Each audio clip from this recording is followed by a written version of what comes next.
check out my website at karmakut.com to see system specs, donation links, and latest uploads all in one place. You can also get cool rewards like Karmakut patches and key tags on my Patreon. And don't forget to hit that subscribe and bell button for future uploads. Hello everyone, it is currently July 3rd, 2018, and the June 2018 recap has just come out. So there's a lot of cool stuff in here. There's tanks, fire teams, new weapons, map updates. There's a whole bunch of stuff in this. We're just going to dive straight into it. I've gone over it once already, and we're going to talk about what comes to mind, my first impressions, and what I think of this recap. So first off, they're going more into depth on the recently released armor update, where they updated the damage areas on vehicles. So, certain areas on vehicles like strikers or BTRs or MTLBs have different damage values according to the armor plate that you're hitting. They're expanding upon that. For example, ammo storage and engine hits will be able to disable the vehicle or just flat out critically destroy the vehicle if you hit the ammo. So there's a lot more opportunities for higher level kind of skill gaps between players with this new armor update. It's not just point and shoot at the vehicle. You now have to know more about the vehicle that you're hitting, much like War Thunder, and I think this is really cool. We saw Postscriptum is working on this as well. They also have the same kind of armor modeling, and they want to go as in-depth as Squad and as like War Thunder, where certain damage models on certain vehicles will have certain effects on that effectiveness. So really cool to see that, because this just adds a whole nother level of depth and skill and really just finesse to using vehicles. And I think it's a lot of fun, especially you saw me using the tanks a lot in Postscriptum. It's fun like trying to figure out where to hit the enemy tank, where you should face. It adds a whole nother level to the vehicle and armored gameplay. So really excited to see this come out. Hopefully it gets released soon, because it's really cool to be able to use that knowledge and actually have that upper hand when you do know your stuff. So they're also talking about a rework to Suppression. Now, I've been talking about this for a long time. I've been hoping for this for a long time. My opinion right now is that Squad Suppression is just too light. There's just not enough Suppression in Squad. It's very easy to shoot back when you're getting shot at. Players can straight up ignore it. If you hit a player first, they don't flinch at all. They can land their second shot, no problem at all. They're now adding an aim punch style mechanic, which is what I've been asking for the longest time, which is when you're getting shot at, and when you get shot, your reticle actually will reflect this, being under fire, being suppressed. You have an in-game mechanic now that will effectively decrease people's ability to return fire. And I think this will have a huge, tremendous impact on gameplay as far as pacing of the gameplay and the actual feel of infantry combat. Because right now it's a bit too point and click and very arcadey, but with that addition of Suppression, I feel like you could have a lot more immersive and tactical kind of engagements play out rather than out shooting other players.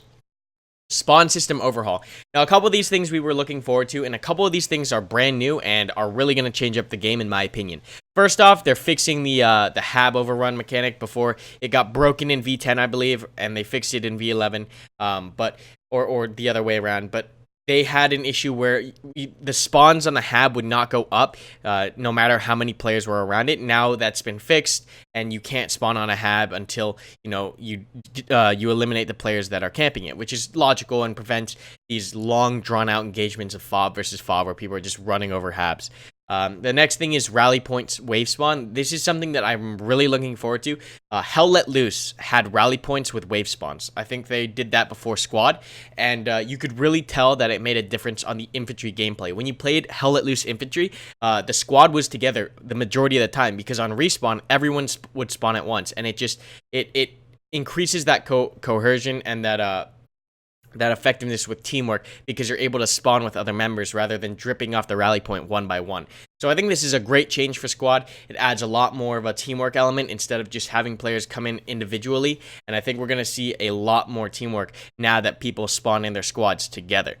This third change is really big, and they've never talked about this before. I've never seen this change ever mentioned. They never tested it or hinted at it before in their previous recaps. But now the bandages are the revive tool, not the medic bag. So any player now with bandages can revive any other player.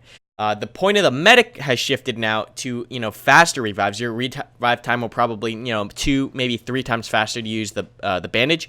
And you'll have that medic bag to heal people up and top people off.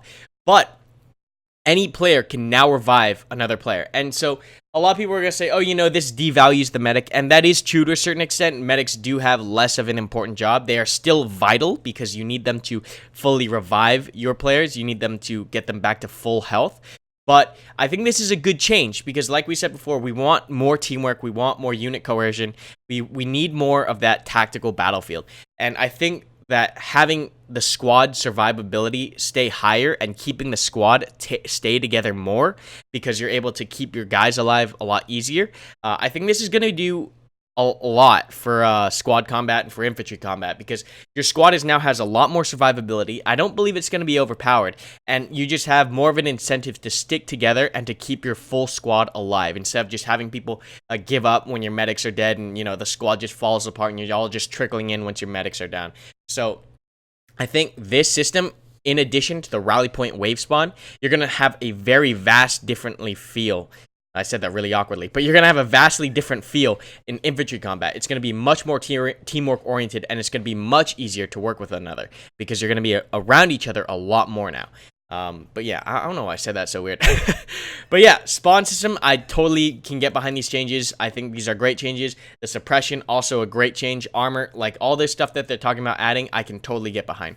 This is just general UI improvements and detailing. I think this is, this will come as the game gets more polished. It'll feel and look more like a finished game as far as the UI is. So good on them for, getting a head start. This will also help new players navigate the menus much quicker and much more intuitively as well.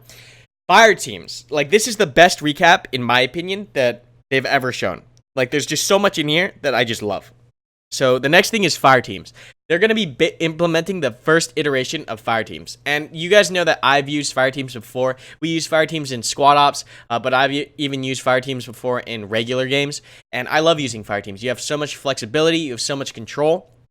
It's just another layer of depth to the infantry game mode. And I think that a lot of the infantry gameplay is going to be improved when all this comes out. The suppression, the rally point spawn mechanics, and the fire teams. Like, these three things are key to having a tactical and strategic environment where your infantry can engage and have these, multi-dynamic, multifaceted kind of engagements and really have that tactics come into play rather than just gun skill. So I'm really happy with the direction they're going. It's going to have a lot of emphasis on teamwork, and I can totally get behind that.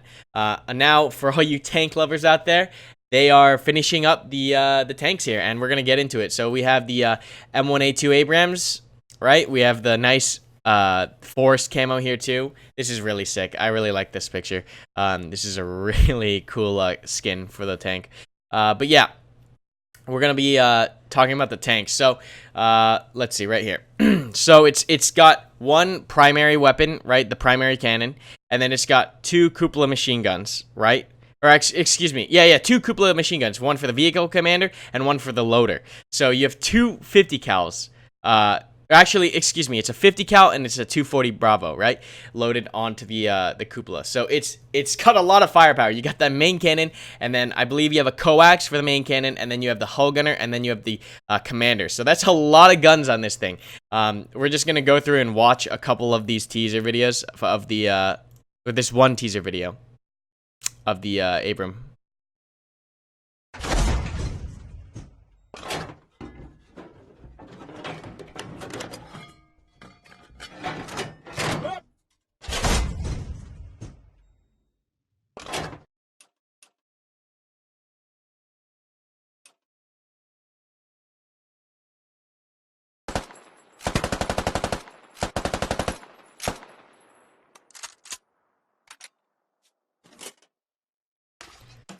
So a lot of power on this thing. As you saw the main cannon, you saw the vehicle commander. He's got a Crow's 50 cal, and then you have the 240 on the top. So a lot of cool stuff going on here. I love that up sound bit that they play. That's going to be part of the reload animation. So every time your gun is ready to go on that main cannon, you're going to hear the loader say up, and you'll know you're ready to fire again. So that's really immersive.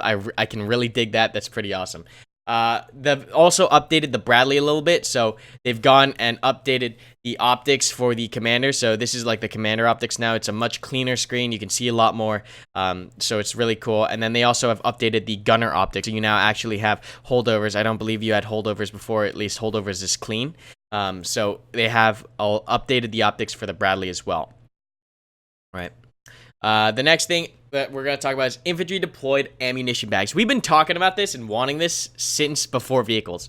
Riflemen having the ability to drop down not only sandbags and barbed wire, but also ammunition for their squad. Just giving them, basic riflemen more utility within their squads. And, like, all these changes, like, all infantry combat focus, like, I'm going to love squad leading infantry squads as soon as this update gets out. Because there's just so much here that's going to change the infantry gameplay. It's going to make squads much more self-sufficient, much more survivable. It's going to increase that ability to have tactical squad encounters. So it's going to be awesome seeing these in game. These work just like any other emplacement. As a rifleman, right, you switch to it and you place it down, and then people can use it like an ammo crate. So really cool, really needed and wanted for quite a while. And it's cool to see those in game now. You don't have to rely on, a Logi truck for a fob. Although you can rearm from vehicles now, which is good.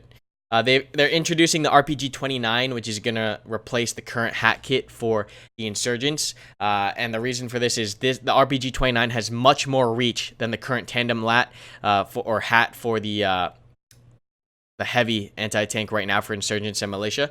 Right now, like, the effective range on those is like up to 200 meters tops. But right now with the RPG-29, this thing will be able to hit targets accurately out to 500 meters. So you get a lot more reach with your insurgent and militia heavy anti-tank now. So it's cool to see them upgrading those hat kits. So you can see it's all animated and good to go. And yeah, gonna be really cool to see as they add more and more weapons. I like how they're focusing on, getting multiple things done across the board. Tanks, the game mechanics, and adding new weapons. They're not just focusing on one thing. They're expanding all areas of the game simultaneously. Speaking of other areas of the game, mapping. Tallil Outskirts is being showcased here, and as we can see, it's kind of got a Al-Basra feel to it, with that huge airstrip. I can't wait to see this huge airstrip. I love these open desert maps. I really do. Kohat is one of my favorite maps. Kamdesh is another good one. I know it's not as deserty, but Kamdesh, just that whole that sandier, kind of dustier environment rather than the foresty environment. Yeah, I just really do enjoy these maps simply because it's much better than hide and go seek in the woods, in my opinion. You can see targets far out. You can have these cool engagements from X amount of distance at long to medium distance, and it's just much better than going through villages and going tree to tree fighting people in forests, in my opinion. So the only thing I want to make sure that they do here is, make sure there's a lot of cover in the open. What I mean by that is, like, there's variation in the dune elevations, or, there's ruins out there, or just something out there. Because I think they really need to do a lot of that on a lot of their maps, is make some kind of features in the ground so that there's ability to get cover even though you're kind of in the open. Like, Postscriptum does a really good job of this, where they have these large open fields, but they have gliders that are like in the fields, or tractors, or fences, or little ditches and trenches and little berms and stuff like that. So I'd really like to see squad focus on ground terrain and make sure that there's like rocks or, little variations in the elevation on the ground so that you can effectively cross these open terrains. Maybe not as efficiently if you were in a vehicle or taking a different route, but it's not just a large area of, the game that is unused because it's literally impossible to play there. So I think they're working on this, because as we go through and look at a lot more the Tallil Outskirts things, you see sand dunes that are varied. You see these broken down concrete walls. You see like an outpost in the open. So they are doing that. They're making sure that these aren't just completely flat sand deserts with no actual possibility for infantry to cross. So there is actual variance in the terrain. There's ability to use the ground as cover, and we see that a lot in the Yeeho update. So as we can see here, like, they're adding trenches, and Yeeho was plagued with this huge issue where you had these huge open pieces of terrain that were just flat, and it was impossible to cross these because there's nothing there. You can't, and the thing is, that's like the majority of the map. So it was a very brutal game for infantry combat. But adding more, like, they don't need to add more structures. No, don't need to add more structures. Just add like little trenches, dugouts, bomb craters, tractors, you know, just miscellaneous stuff in these large fields that you can use to bound across the field, or you can use to actually, you know, if you take contact in the field, you're not just stranded out in 300 meters, because I think that's not really good for map design, because it just eliminates huge areas of the map as unplayable, and people just avoid them. So, you know, having more areas where it's viable to have firefights, I think, in my opinion, will increase the dynamic and replayability of squad. So we see a lot of updates as far as Yehorivka reshading and all that good stuff. You see, like, a lot more stuff is on the ground, so I love that. I love that. It's awesome. It's great. You know, give us some more rocks. Postscriptum does a great job of making sure there's always some cover for your infantry. But yeah, good stuff. Good stuff. So once again, we're just going to go through and highlight my favorite things. As we can tell in this update, they are really focused on infantry gameplay, right? They do have a couple of the teasers for the tanks, and tanks will change squad a little bit, but changing infantry, since infantry combat is the base and core of squad, I think if they can really nail that tactical and immersive experience, squad will do great no matter what they add. So long as the infantry combat is solid, anything that they add after that, so long as it, you know, keeps that balance, will be outstanding and phenomenal. So once again, suppression, really looking forward to suppression for infantry. Spawn system, keeping squads together now. And then finally, fire teams, giving more control to the squad leaders, more ability to have more elaborate tactics at their disposal. So really cool stuff. And then, of course, the tanks are cool to see. Ammunition, resupply without a vehicle and without a fob, allowing squads to be more self-sufficient and more survivable. So really cool stuff from OWI. I really enjoy this recap. This is probably, in my opinion, my favorite recap that they've ever pushed out. So I can't wait to see this in an update. Hopefully it comes soon, because they're teasing us pretty hard here with these infantry updates. But thanks so much for watching, guys. I really do appreciate it. Make sure you comment, like, and subscribe, and hit that bell button for future notifications on uploads. But thanks so much for watching, guys, and I'll see you in the next video.